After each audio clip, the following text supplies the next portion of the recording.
Please welcome the NFC champion, Philadelphia Eagles. Hold on, wait a minute. Y'all thought I was finished? When I wore the ass tomorrow, y'all thought it was winning? Flexing on it, some like Popeye on the spinach. Double M, yeah, that's my T-Rose, the captain, I'm lieutenant. I'm the type of can of men casting grind like I'm broke. That Lambo, my she'll ride like my ghost. I'm riding around my city with my hand on my toes. And I gotta make it back home. And good evening, everybody. Welcome to another edition of the Philly Podcast, presented by SixPackCoverage.com, La Terrain Watches, and TheMonkey'sUncle.net. My name's Eric Perugini. My co-host here is Chris Lahiff. And on tonight's episode, well, we're going to preview the Super Bowl. I mean, it's the greatest game of the year.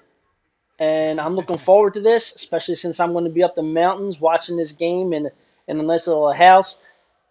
For whatever reason, just doing the old Stone Cold Steve Austin drinking, so I'm going to be good to go.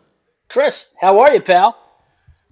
Pretty good, getting ready for Super Bowl Sunday. I don't know what I'm doing yet. I don't know if I'm just going to stay home, watch it. It's the biggest. It's one of the biggest party days of the year. We know this, from just our past. But now, we're older. Well, you're going away, so screw you. For a long time, for 6 days. God damn, that's going to be a lot of drinks. Yes, it is. Yes, it is. But this is looking like it's going to be, we all know who we're rooting for. I think if we put up a Twitter poll, if we put up a Facebook poll, I would have to say 75% of people are rooting for the Bengals. Yeah, I agree with you, and I'm probably going to be in that group of people. I mean, look, nobody knows better than Eagles fans what it's like to, and not just have the opportunity, but to actually go on and win the Super Bowl. The Eagles fans, the last championship we had up until Super Bowl 52 was 1960. So there was a good long drought, and then we hit the Super Bowl era and we finally get it. People can die happy. It's the whole thing. They give their left what to win a Super Bowl. They'll take 10 years of bad crap just to win a Super Bowl. I feel for the Cincinnati fans. I feel for them, so therefore I'm rooting for them, like the fans itself. To be quite honest with you, I could care less about the game. As soon as they blow the whistle to start the game, I want the halftime show to start. So, I could really care less about the game. I just want to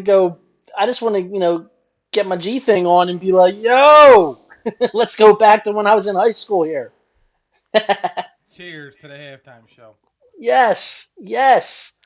But, I'm pulling for Cincinnati because of the fans. Anyone that's never won before, like I said, we've been in that boat. And I want their fans to feel what we felt after 52. So why don't you feel that way about the Rams? Well, look, even though, I know they're in Los Angeles and all that stuff, but to me they're still St. Louis. So that fan base really hasn't changed. It's the teams just changed locations. That team has basically just doubled its fan base size just from where they're at. And I'm not saying anything bad about that. That's obviously ownership decision, for whatever reason. But to me, it's the Rams. They've won.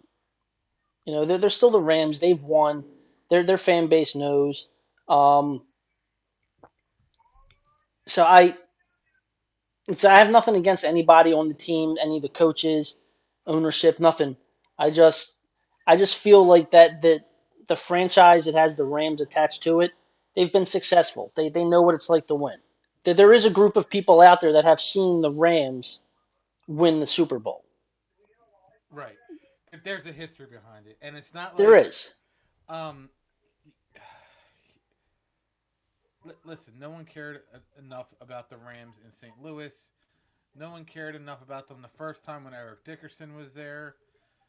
So what else? I mean, do you get? Like, I don't understand. Yeah, no, it's I mean that's how I feel. It's like you said, there's a history there already. It's already built in. Yeah, So it's built in. This isn't like, excuse me, this isn't like the Philadelphia Athletics and the Philadelphia Phillies. Like the right. Philadelphia Athletics have no ties No. to the Phillies organization. All those World Series that were won by the Athletics Yeah. is not in the history of the Philadelphia Phillies, Mm. which is amazing because they were legitimately a Philadelphia sports team for years and they just moved. Gone. Bye. Like, so it's like, so I can see the comparisons where people sit there and say, but the Rams won theirs in '99, then they lost to Brady in '01. Hmm. So they've had their time. Yeah. How many times, like, the Bengals don't even have a league championship because they started in 1968 and '69.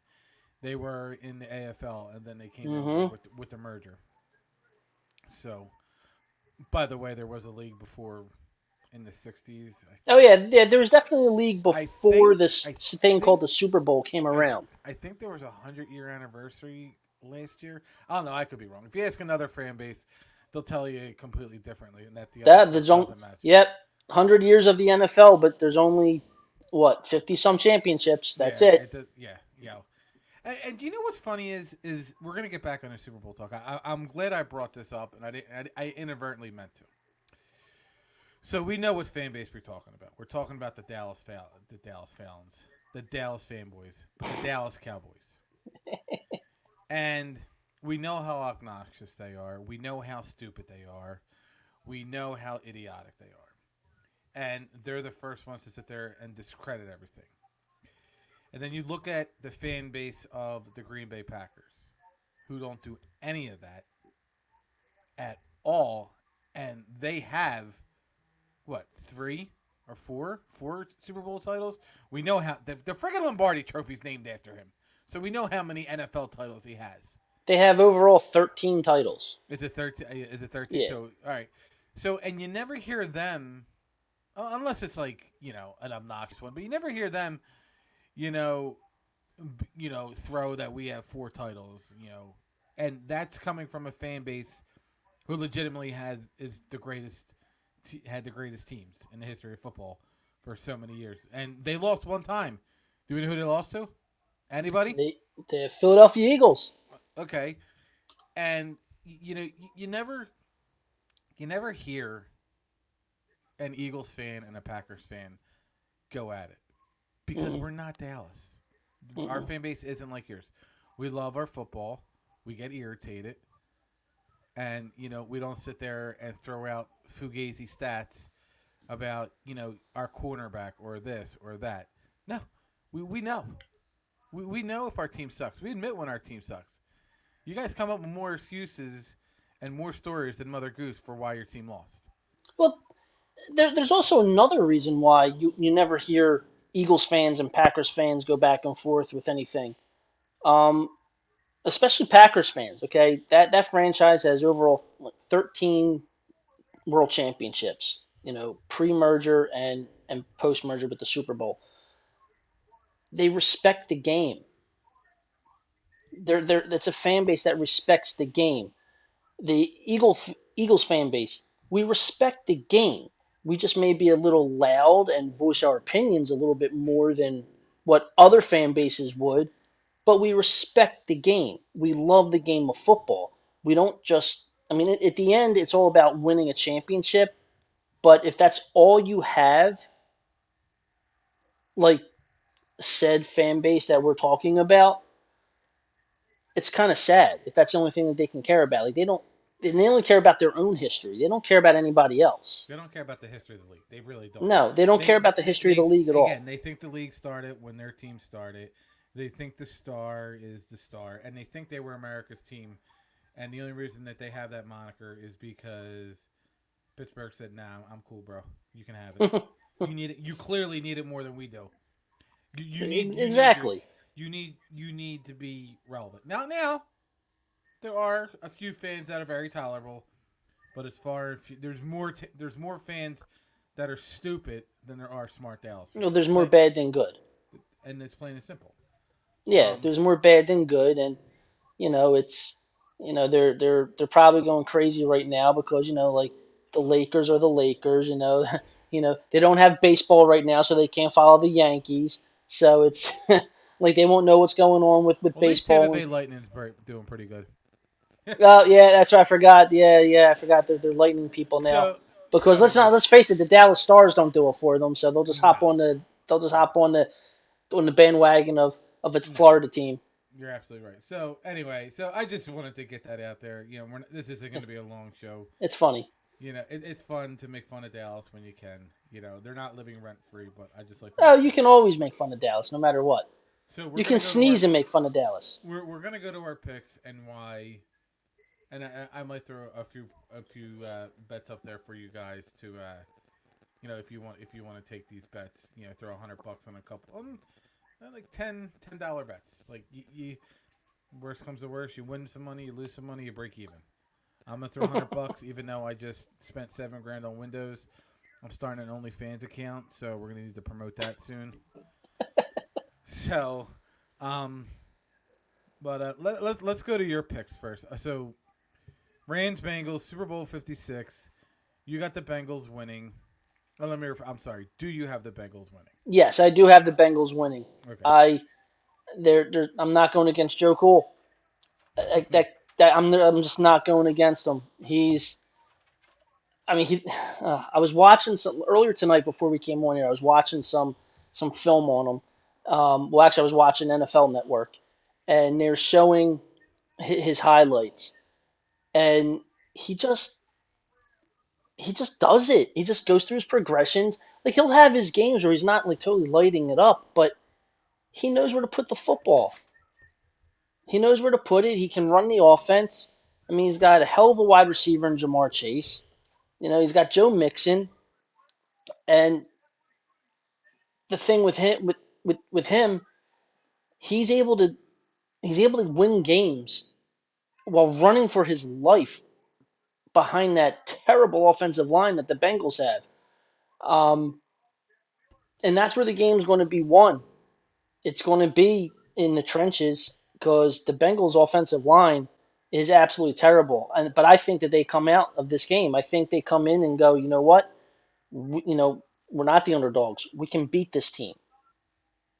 So, and I think Burrow gets them to it. I do. So I think Joe Burrow is going to be the catalyst of the game.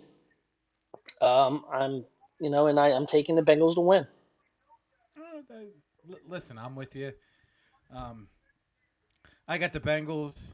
I got the Bengals winning. Like you, based off of Joe Burrow. He can do just too calm, cool, and collect. He's got the composure that Brady reminded me of at 01. Like nothing phases him. He got hit multiple times against whatchamacallit. Who was it? The Titans sacked him like 9 times. Yeah, they just like leveled him. They killed him. So yeah, they just killed him. The game's a 4-point spread. I don't like that spread. Like it's a 4 for the Rams. That's because again it goes back to all right, they're the quote unquote home team. Right.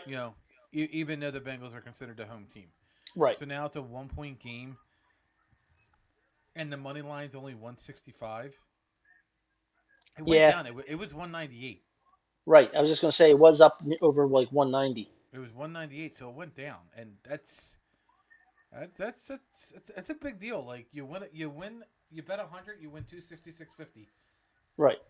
That's not worth a bet. No, it's really not. I'm not a betting person.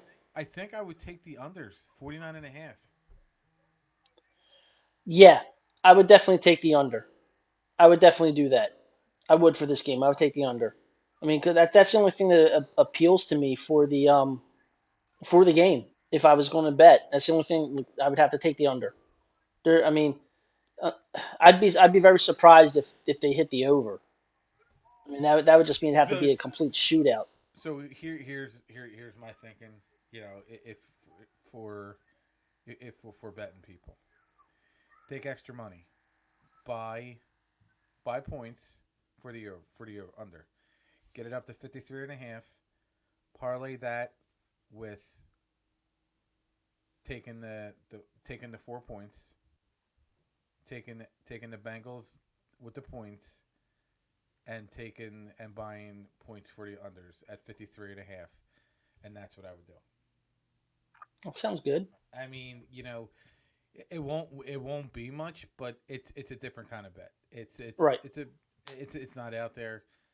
If you're gonna bet these, if you're gonna bet these prop bets, take the over on the national anthem, the country singer. So take the over on that. If you're gonna bet the coin toss, always bet tails. Tails never fails. I think it's like 8-2 the last 10 seasons, which is a crazy stat. Just bet tails. I think last year in Super Bowl 52 they were heads.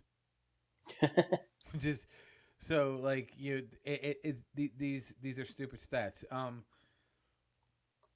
You know, one of the prop bets I'm sure on the World Wide Web is, will there be an appearance by Tupac via hologram? Take that bet. If you don't, you're stupid. And I would love it. Oh my God! it's gonna be nuts. It's gonna be like, it's just, you know, it's, you know what, and you know what, here.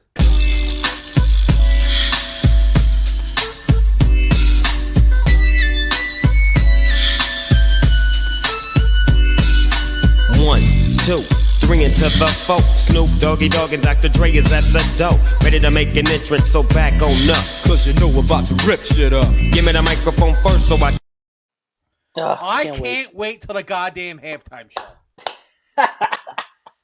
Like I said, start the game, go right to halftime. I don't care. I don't care. Like, I don't even That's watch it. the first half. Like, I'm gonna just drink myself and then take a nap and then wake up at halftime. I mean, this literally will be the first time that people. I don't think anyone really, unless the two fan bases that'll be watching the game for the game is Cincinnati and LA. No one else cares. We all just want the damn halftime show. You listen. If I don't see a video, if the Bengals pull out this Super Bowl and I don't see a video of Joe Burrow with his cigar dancing thing, nothing but a G thing with the Super Bowl trophy, then what was it all for? What was it all Oh my for? God! You know that's going to happen. If they win, you know there's going to be some video of him just going nuts. It You know has it. to. It has to. So I'm gonna go into why Cincinnati's gonna win, and Okay. why, you know, you can agree or not or disagree. Okay, so we know you got Matt Stafford, you got Joe Burrow. Joe Burrow, he's played in a national championship game. He's done this, he's done that, and he's cool. He's cool, calm, and collect. Even when he tore his ACL last year, he was cool, calm, and collect. I would have been crying like a little girl on the sideline, going, "Oh my God, take me now." But he's just got that. He's got that cool characteristic, and he's gonna be back if he loses. He's gonna be back. Switch it over to Stafford. There's more. Just like I said last year when we did our Super Bowl show, Patrick Mahomes, as great as he was, as great as he's been, winning that Super Bowl last year was more than Tom Brady losing it, because it would have cemented his legacy as a two-time Super Bowl winner, back to back, beat Tom Brady. You know, and now it comes back. Now we're full circle. Matt Stafford. This is why he came to the Rams. It's why he got traded, to lead them to the promised land. You know, but I think Matthew Stafford's going to press.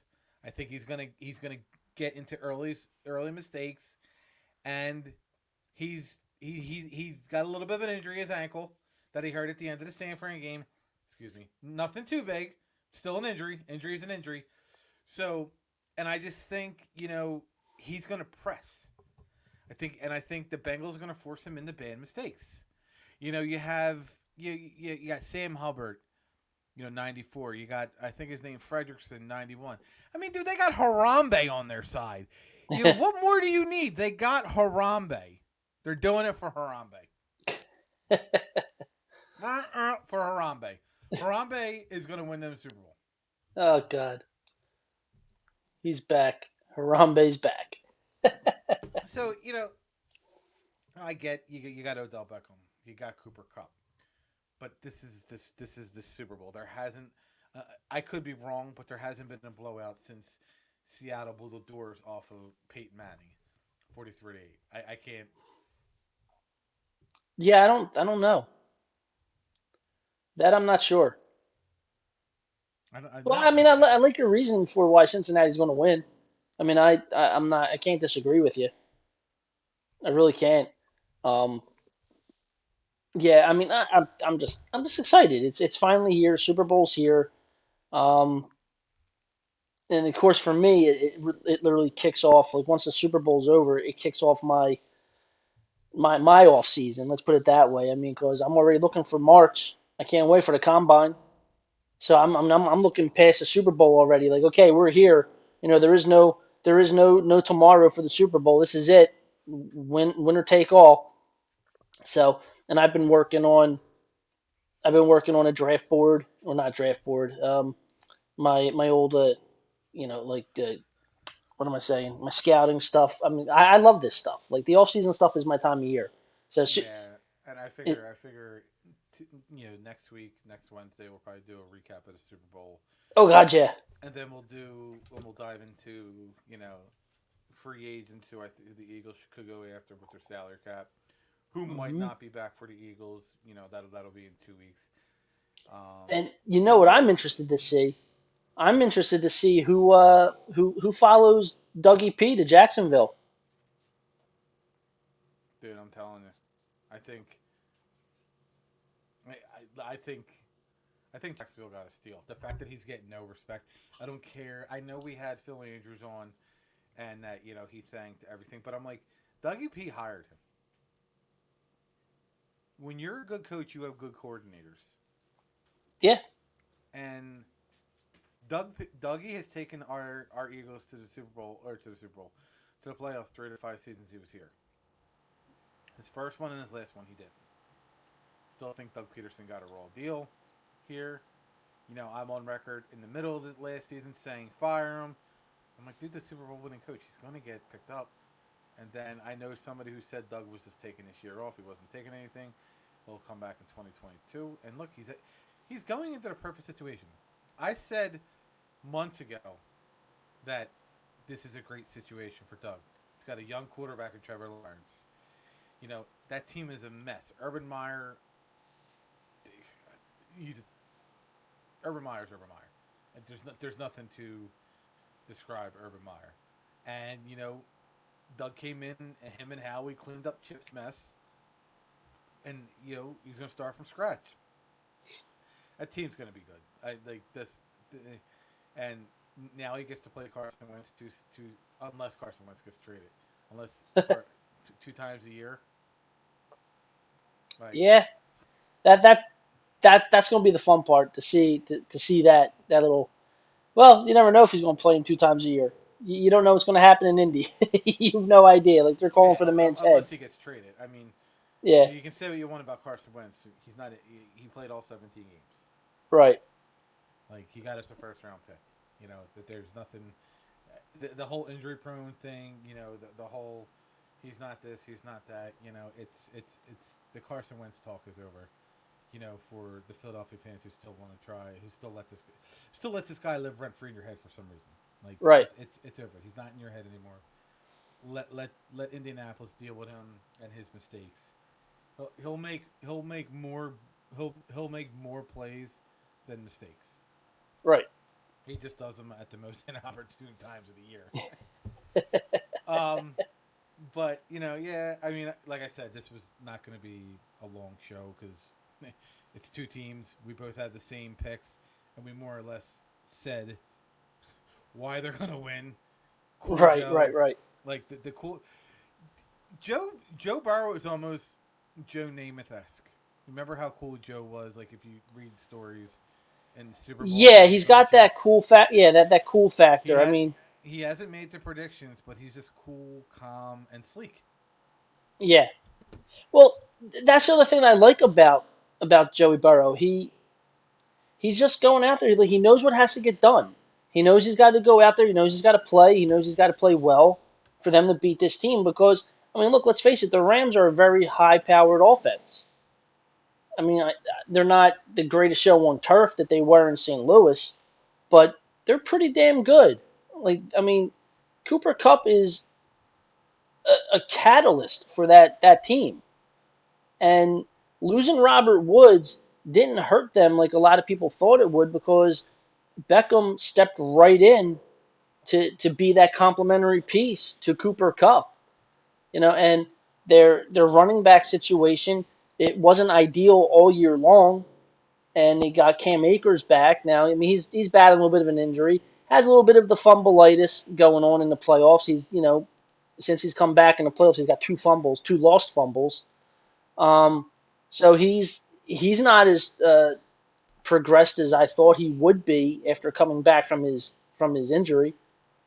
I thought after playing a few games it would get him up to speed, but that hasn't happened. So I mean, but they still have Sony Michel.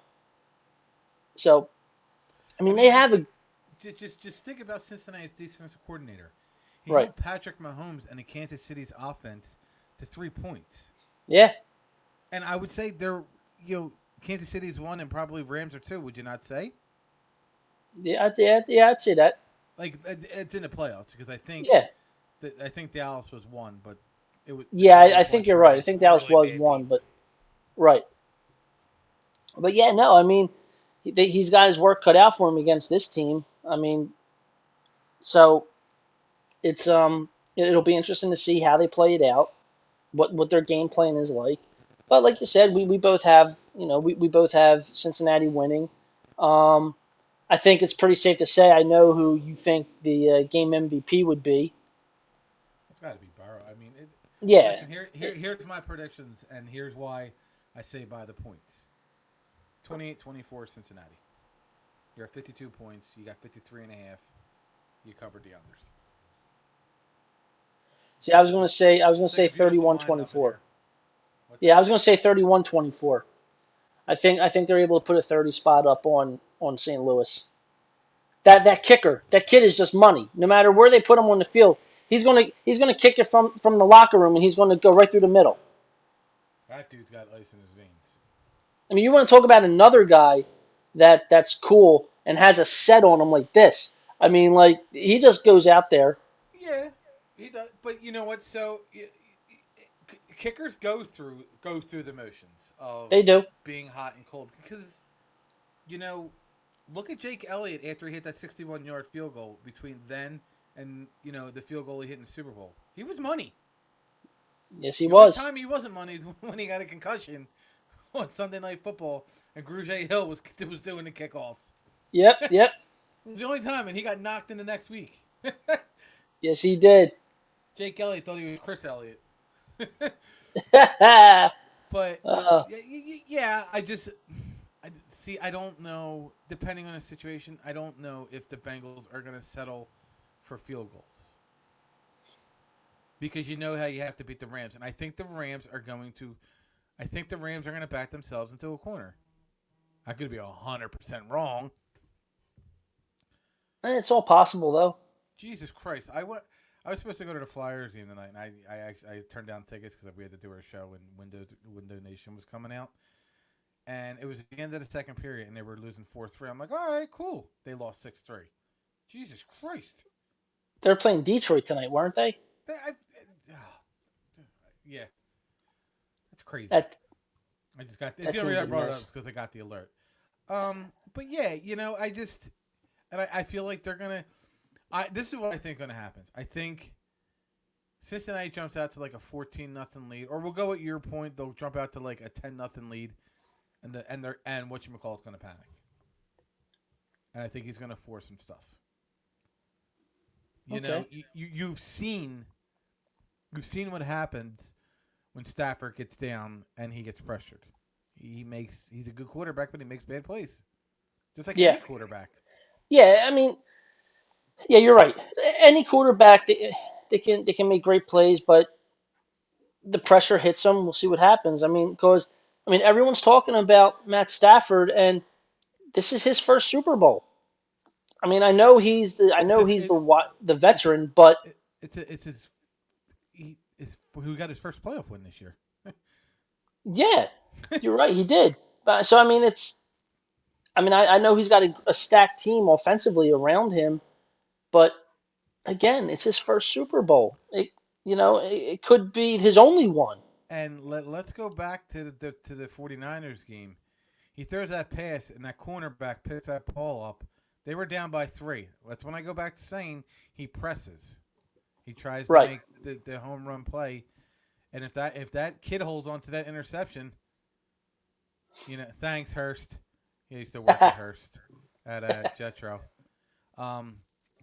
Hurst is a big Patriots fan. We were going back and forth when the Eagles and the Patriots were in the Super Bowl years ago in 2017. But he's a good dude.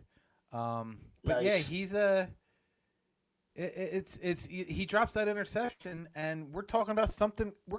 We're talking about Jimmy Garoppolo possibly leading the way, all because of the dropped interception. It goes back to Stafford getting pressed and trying to make the plays. Yeah. We got to see.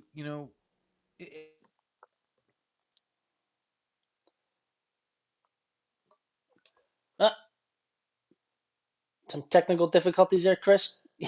You froze up on me, and I don't hear you. Because There you go. my screen went out. I thought the internet went. So, and I think, and listen, Sean McVay is a good coach. We know what he can do. We know what he did with Jared Goff. He made Jared Goff look like an All-Pro, and Jared Goff isn't that bad. He really isn't. No, he's not as bad. He got a rough rap in L.A. He got a rough rap from that terrible fan base. Like, dude, you couldn't keep your team in there for so many years, and then they leave. You have no right to talk anything about, Jared Goff. And I go back to, I think some franchises are made to be successful. I think some franchises are middle of the pack, and I think some franchises are just gonna be what they are. And I think that's Detroit. I think Detroit, no matter what they do, they're gonna be at the bottom of the pack. I don't know why. Yeah, no, it's because they've had good teams. They're just terrible. I don't know why. And you don't and team okay, let's say like team like Detroit.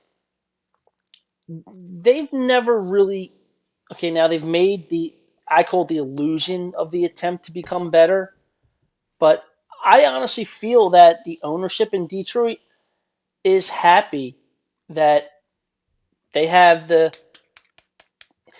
make money left and right, but they have the Thanksgiving Day game. All eyes are on them. That's their Super Bowl, and they don't care. You're 100% right. Yeah, they know every year they got that Thanksgiving game. Exactly. They know every year, no matter what they're. Yeah, they know it. They don't care. I mean, like I said, they make the attempt to put off the facade that they're trying to become better. And like how many times are you going to go with a rookie head coach and he doesn't work out? Like I get Campbell might work out. The guy's friggin' bananas. He's insane. So, like, why wouldn't you go after a guy like Doug Peterson or a guy like I don't know who else you could have went after, but you figure they're in the North, so they were dealing with Rodgers, and then they had when Jay Cutler was there, so he was decent. Right. Who else is in the North?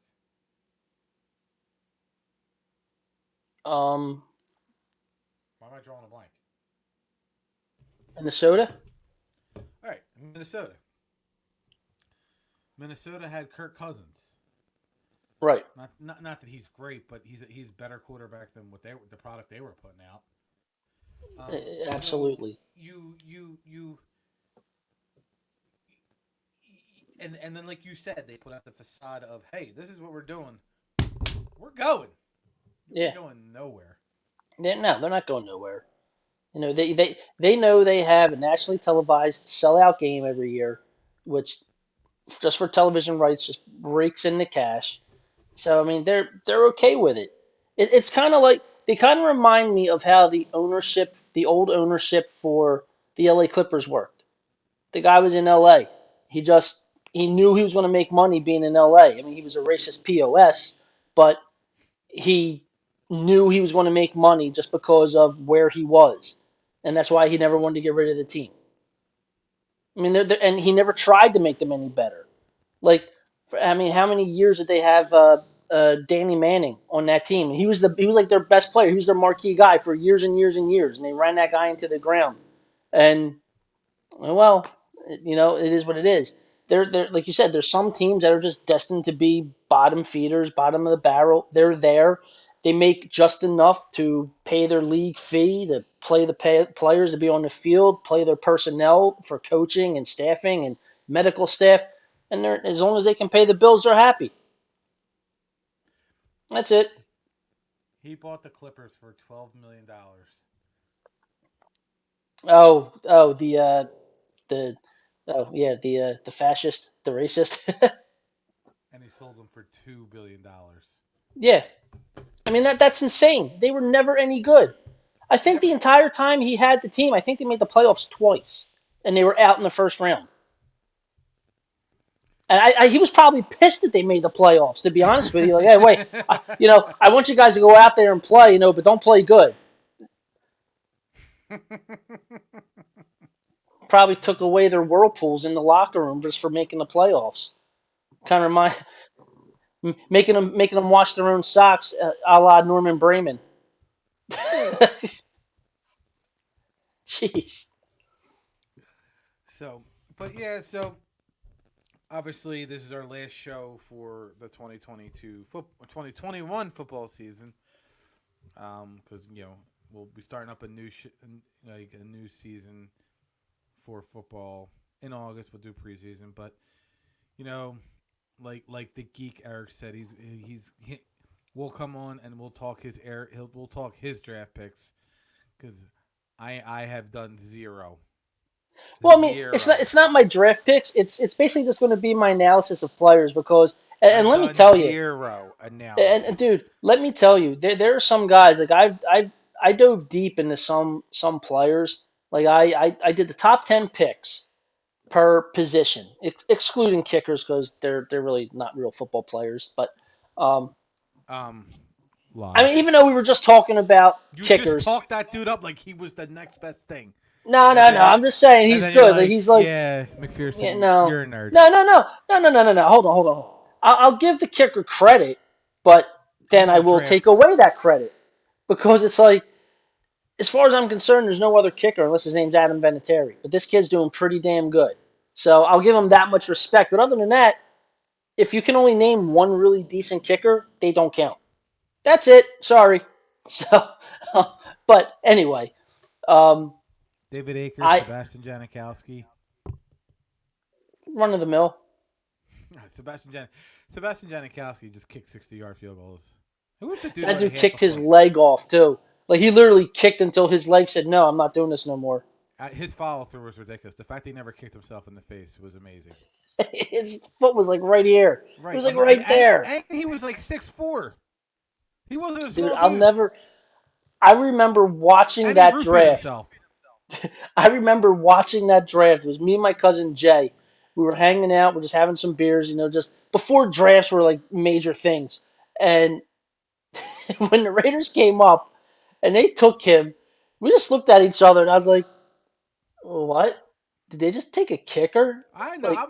I know damn well I could be an Oakland GM at that time, because I know the only time you take a kicker is when there's nothing else on the board and you have to fill a kicker in.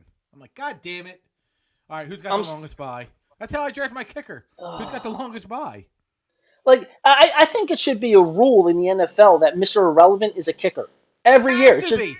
Why is it not? Why is it some dude from Arkansas State who played 3 snaps? No, it should be a kicker. No kicker. There should be 32 Mr. Irrelevants. when they This is get to the the Mr. Irrelevant pick, I sit there and I think about my fantasy football drafts because we're all in the same rooms and we're talking. We get to the last pick in the draft and we're like, oh, here comes Mr. Irrelevant, and I'm like, thank God we got rid of kickers because I always took my kicker. Listen, I've been in leagues where kickers have gone in the first round, in the Ugh. third round, in the fifth round, and I used to have a partner, and I'm like, no, we're taking him. Why? Because his bye is week 17, or his bye is like week 14. That means, barring injury, we don't have to kick a picker up for 13 weeks. I don't want to pick a kicker up. I was in one league where keepers didn't start until like round 11 and or no, yeah, no, 12, round 12. And just so people wouldn't have the option of keeping a kicker, it would be They're going like round 10, round 9, round 10, Right. the kicker and defense would go. That's a good strategy. Yeah, we would do that. It's like, okay, well, we're 2 rounds away from the keeper. Now's the time to get my kicker and defense so I can actually have some talent to hopefully keep later on. I remember that. That So he'll be doing his analysis, and while he's doing his analysis, I'll Google the player and I'll agree to disagree with him if I like it. So we got that show. We'll have a free agent show. dude, there's guys that I can't even find like game film on, like even like people just YouTube film, and I'm like, okay, so how, like, okay, this is where being a paid scout works to go scout these people because I'm here watching NFL Network and YouTube, and yeah, as far as I'm concerned, this guy's only alive and breathing because I see him on TV because I can't find anything. Makes sense. So Yeah. we got that, and then in probably in 2 weeks, right about when pitchers and catchers are supposed to report, we're gonna be doing a show. 2023. Yeah. We're gonna be doing a show on the CEV network, discussing the MLB and the Hall of Fame, and the broken system that is the Hall of Fame, and how awful it is, and how terrible the BBWAA is, and again, this isn't a knock on David Ortiz. Like, when people sit there and say, just because, I'm like, well, like, he was liked. That's why. Yeah. He still tested positive. At the end of the day, he still tested positive. Yeah. And Manfred should stand. Should sit down. Should just resign. And I get.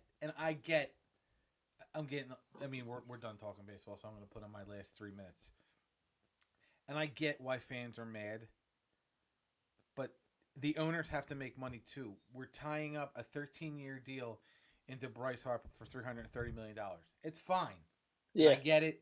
You want to take care of the guys who are in the minors. Do that. But then if you're going to do that, then you got to suffer somewhere down the line too. Like, you can't have these guys getting glorious and your guys are getting still glorious and teams are struggling to put fans in the stands because concessions are outrageous. Tickets are outrageous. Jerseys are outrageous. Parking's outrageous. Like, there's more to it than the owners are being greedy. The owners are absolutely greedy. They're absolutely greedy. The product they put on the field, they're greedy too. They're two greedy entities who need to come to terms with, we need to make this fun again. What's going to happen is you're going to have a strike. Again. You're going to lose fans. Again. You're going to need another baseball home run chase again to get fans back in the stands. That is what that is what our topic of conversation is going to be in a couple weeks about the Hall of Fame and the baseball.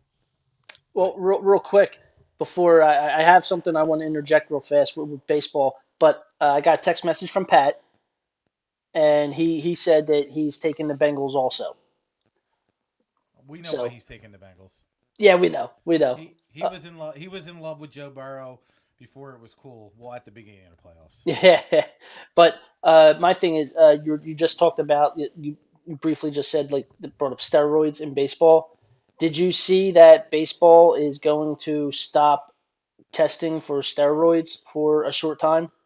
Oh, I mean, It's not going to be mandatory anymore. They're not doing it, so wait. it's they're stopping it. I They're hope stopping it. I hope they all juice up. I'll find it and I'll send it to you. I think it was on Bleacher Report. I think that's where I saw it. I did. You know what? I did see something on it, but Yeah, it's not permanent. It's just for like a certain amount of time that they're stopping. They're going to stop testing these guys. And I thought, okay, well that makes sense. They're not doing nothing right now. But then I was like, well, we've so okay, we'll see what happens. But yeah, I did see that. I just thought it was funny that you brought up, oh, they're going to have guys juicing again and they'll make it interesting. And I'm like, oh, well, speaking of that, they are stopping testing for the juice. So, all right. You have anything else to add? no, I don't. Other than, hey, everybody, who's watching this and who's going to, obviously watching this live, you can find us on Apple Podcast and Spotify and most other popular platforms. Just check out the Philly Podcast. Just look for our logo. Also check out sixpackcoverage.com's YouTube channel of Six Pack Coverage, and you can find us there to watch old shows. And if you want to leave us a message, just comment. We have an email, just info at .cevsports@gmail.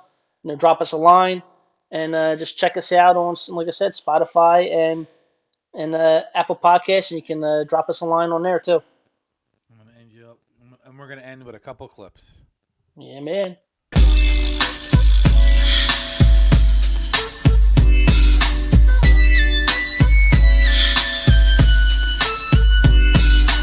One, two, three into the four. Snoop Doggy Dogg and Dr. Dre is at the door, ready to make an entrance, so back on up. Cause you know we're about to rip shit up. Give me the microphone first so I